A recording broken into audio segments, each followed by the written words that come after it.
তওবা হলো অনুশোচনা করা, ফিরে আসা। ইসলামী শরীয়তের আলোকে যারা গুনাহ করেছে, গুনাহ করে,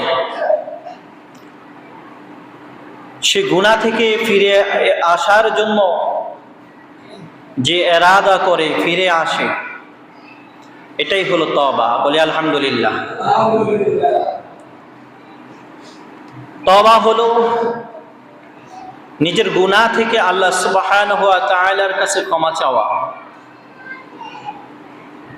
ওই গুনাহ না করার ইরাদা করা এবং ওই গুনাহ থেকে নিজেকে পরিহার করে সম্মুখ জীবনে আমল করা।